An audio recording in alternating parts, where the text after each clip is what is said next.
Hello, everybody. Today we're going to talk about the guiding principles for dual language education, strand 2, curriculum. Now, last time we talked about strand 1 that entailed looking at program structure, language allotment, how the program is going to be configured. Today we need to talk about what you're going to teach.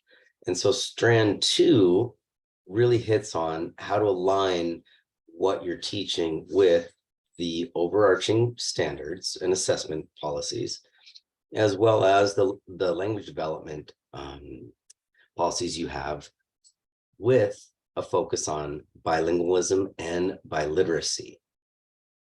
The next section really hits at how to teach language throughout the content area span.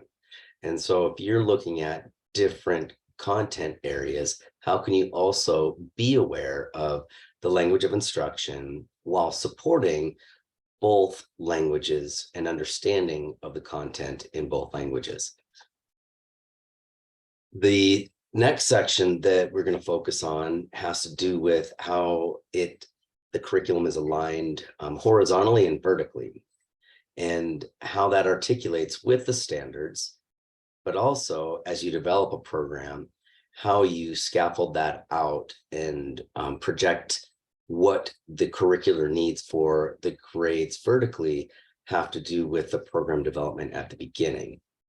And then finally, we're going to talk about how the curriculum you implement needs to hit on not only the content, but language, but also the multilingualism goals of understanding the content and language across the content areas, especially with the focus on developing that understanding without seeing language in a silo.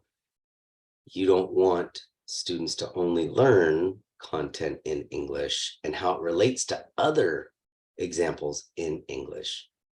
You don't want people to learn content in Spanish and see how it relates to other people and content in Spanish.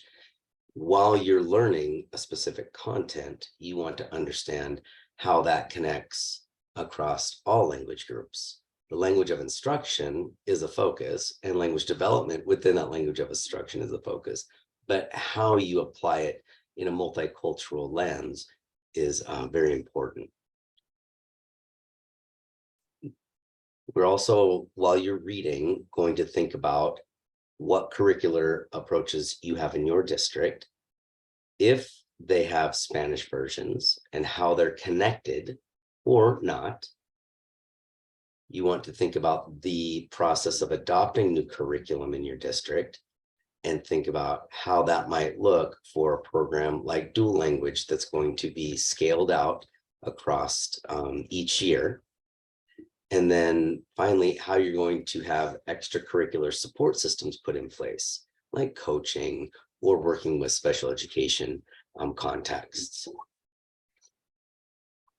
So by the end of the chapter, you want to keep your district in mind, but you also want to look at the different principles that are outlined and think about how we can strive for the highest quality curriculum, how the curriculum that is adopted is based in those core goals of dual language, and how you're using a multimodal approach, whether it's technology or other forms of instructional literacy to develop bilingualism.